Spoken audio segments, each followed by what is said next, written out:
السلام علیکم dear friends, welcome to the channel جو کہ ہے episodic novel stories. Dear friends, اس چینل میں آپ کو ملیں گی بہت ہی اچھوتے ناولز، بہت ہی دلچسپ کہانیاں اور رومانٹک ناولز۔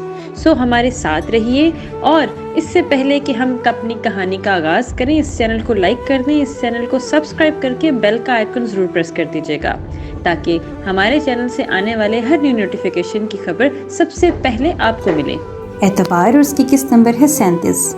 سندس کی بے چینی تھوڑی کم ہوئی تھی۔ کل وہ ارحم سے بات کر لے گی، اسے منا لے گی، پھر یہ ارسلان کا چیپٹر بند ہو جائے گا۔ اب اس کو حارث کی پریشانی ہونے لگی تھی۔ رات کا 1 بج چکا تھا اور وہ ابھی بھی نہیں آیا تھا۔ وہ کمرے سے نکل کر لاؤنج میں آ گئی۔ تھوڑی دیر ٹہلتے تھک کر وہ صوفے پر بیٹھ گئی۔ تہمینہ بیگم تو پہلے ہی سو چکی تھیں، سو انہیں جگا کر پریشان نہیں کر سکتی تھی۔ وہ پریشان ہوتی موبائل اٹھائے، اسے کال ملانے لگی پر نمبر بند۔ اب کچھ اور تو کر نہیں سکتی تھی، اس لیے بیٹھ کر انتظار کرنے لگی۔ بے ساختہ فاطمہ کی یاد آئی، جب وہ تھی تو وہ بھی حارث کا ایسے ہی انتظار کرتی تھی۔ تو سندس اسے بولتی تھی کہ بھائی کے پاس چابی ہے، وہ آ جائیں گے، پر وہ پھر بھی پریشانی سے حارث کا انتظار کرتی تھی، اور اب بھی وہی ہو رہا تھا۔ وہ حارث کا انتظار کر رہی تھی جبکہ معلوم تھا کہ بھائی کے پاس چابی ہے۔ ساتھ ہی اپنے بھائی کی قسمت پر افسوس ہوا جو اپنے ہاتھوں سے اپنا گھر اجاڑ چکا تھا، اور اس کے گھر اجڑنے میں سندس برابر کی شریک تھی۔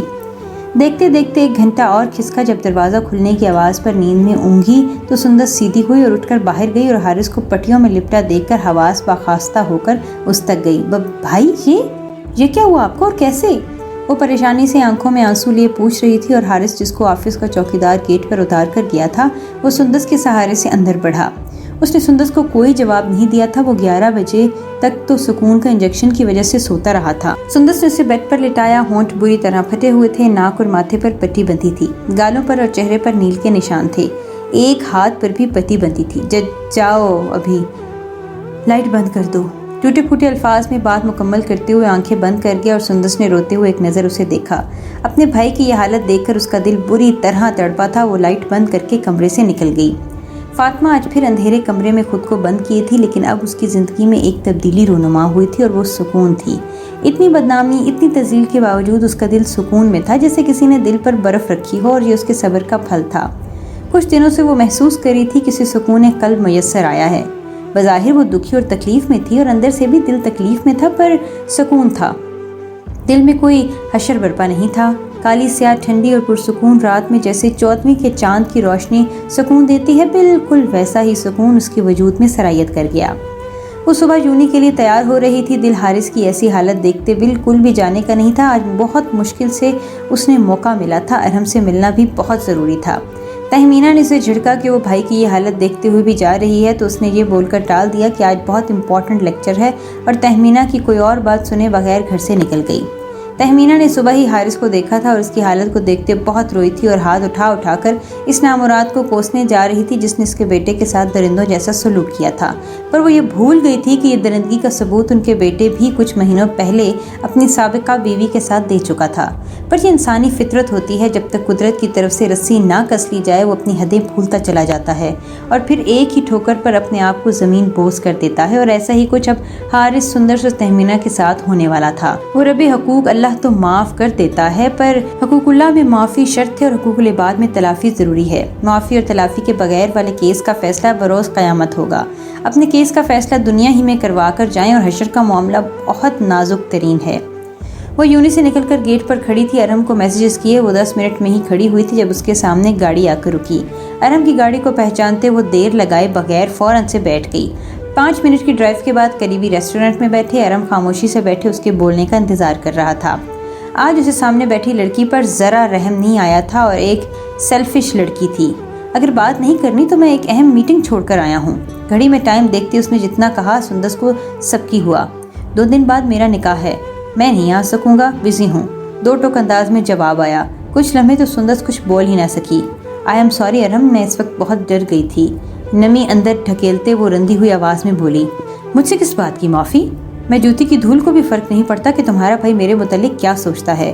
ارحم آئی ایم سوری، میں بھابھی سے بھی معافی مانگ چکی ہوں، اور انہوں نے معاف بھی کر دیا۔ پلیز ارحم، میرا نکاح ارسلان سے ہو جائے گا، آپ بھائی سے معافی مانگ لیں، ہم انہیں مل کر سب کلیئر کر دیں گے۔ وہ جو اپنی دھن میں بولی جا رہی تھی، ارحم کے زور سے ٹیبل پر ہاتھ مارنے پر ہوش میں آئی اور چلتی زبان کو بریک لگی۔ اس کے تاثرات دیکھ کر جو لب بھینچتے خطرناک حد تک سنجیدہ تھا۔ اس نے آس پاس دیکھا، 1-2 کپل ہی بیٹھے تھے جو انہیں دیکھ کر واپس اپنے میں مگن ہو گئے۔ Seriously how selfish you are, اتنی شفاف تم کیسے ہو سکتے ہو؟ میں نے آج تک تم جیسا خود پرست انسان نہیں دیکھا۔ معافی مانگ لی تم نے، اور اپنی اعلیٰ ظرفی دکھاتے اس نے تمہیں معاف بھی کر دیا، لیکن تم میں ضمیر نام کی کوئی چیز ہے؟ اس نے جتنی حقارت سے سندس کو دیکھا تھا، سندس کی آنکھیں بھیگی تھیں۔ تم کیسے مطمئن ہو گئی اس کے معاف کر دینے سے؟ کیا فائدہ ہوا ہے تمہارے معافی مانگنے کا؟ اس کی طلاق ختم ہو جائے گی، یا اس کی عزت جو تمہاری وجہ سے گئی تھی وہ واپس آ جائے گی، یا اس کی اولاد جو دنیا میں آنے سے پہلے جا چکی ہے وہ واپس آ جائے گی؟ وہ تلخی سے ہنسا۔ تم چاہتی ہو تو تم اس کی اور اپنی دونوں کی عزت بچا سکتی تھی۔ ارم تھوڑا آگے جھکا اور اس کی بھیگی آنکھوں میں دیکھا۔ میں تم سے شادی کا ارادہ نہیں رکھتا تھا، اور نہ ہی میں نے تم سے کبھی ایسی کوئی بات کی۔ اس دن بھی یہی بتانے آیا تھا۔ اب کہ سندس کی بھیگی آنکھوں میں تکلیف ابھری۔ لیکن اللہ کی قسم، اگر اس وقت تم فاطمہ پر الزام لگتے دیکھ کر خود کی غلطی قبول کر لیتی تو میں اسی وقت تم سے نکاح کر لیتا۔ لیکن افسوس اس وقت تو کیا، تم نے اب تک اپنا گناہ قبول نہیں کیا۔ ارم، الیاس محبت میں سمجھوتا کر سکتا ہے پر ایک کم ظرف لڑکی سے شادی نہیں کر سکتا۔ میں تو دوست بھی کم ظرف نہیں بناتا، پھر ہم سفر کم ظرف کبھی نہیں۔ اپنے ایک لفظ سے اس نے سندس کو آئینہ دکھایا، اور ایک نظر اسے روتا دیکھ کر وہ اٹھا اور اس کے برابر سے نکلنے لگا۔ لیکن 2 قدم ہی اٹھتے تھے کہ جب سندس کے جملے پر وہ رکا، دل پر جیسے کسی نے چابک چلایا ہو۔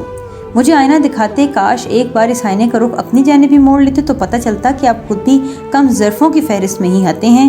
وہ کھڑی ہو کر اس کی روبرو آئی۔ بھابھی کے کمرے میں کیوں گئے تھے؟ کیا ایک کمرے میں جلتی روشنی اس بات کا اشارہ نہیں دے رہی تھی کہ وہ کمرہ میرا ہے جو اندھیرے کمرے میں گئے؟ اگر غلطی سے بھی گئے تو جب بھابھی کو دیکھ کر معلوم ہو گیا تھا کہ وہ کمرہ میرا نہیں تو واپس کیوں نہیں باہر نکلے؟ اور ارم، الیاس جس دن آج تک مجھے چھوا بھی نہیں، مجھے یقین نہیں آتا وہ میرے کمرے میں آنا چاہ رہا تھا جبکہ وہ باہر میرا ویٹ کر رہا تھا۔ بولتے ہوئے بھیگے گالوں کو بے دردی سے رگڑا تھا، اور اگر وہ بھی غلطی تھی تو میں تو ڈر کے چپ ہو گئی تھی۔ آپ کو کس بات کا ڈر تھا ارم الیاس؟ کیوں نہیں بتایا سب کو کہ آپ مجھ سے ملنے آئے تھے؟ یا پھر یہی ڈر تھا کہ اگر بتا دیتے تو نکاح کرنا پڑتا مجھ سے؟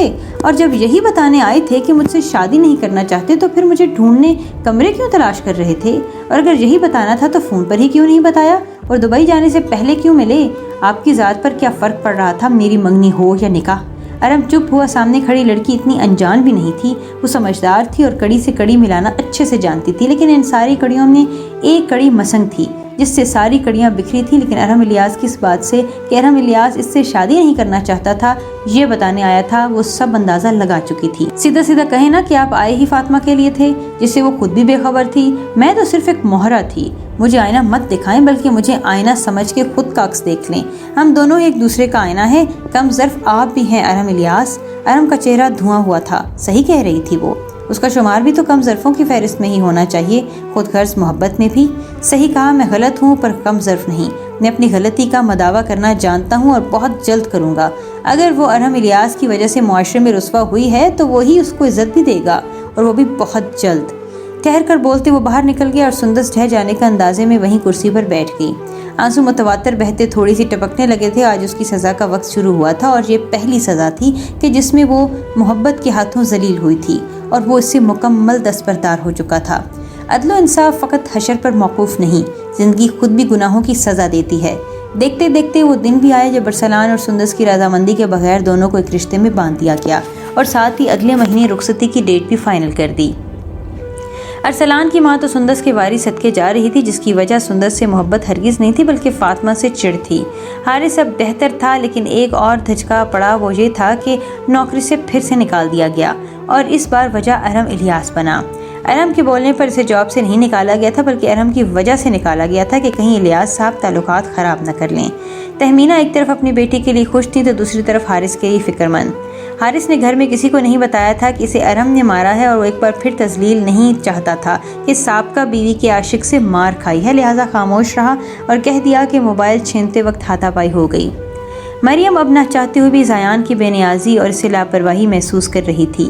وہ یہ بھی کبھی محسوس نہ کرتی تھی کہ اگر مدیحہ اس سے زیان کا محبت نامہ نہ سناتی، اسے یہ بات بہت پریشان کرتی تھی کہ اگر وہ محبت کرتا ہے تو بات تک کیوں نہیں کر رہا۔ وہ مریم کے برعکس وہ سفیان سے بہت اٹیچ ہو چکا تھا۔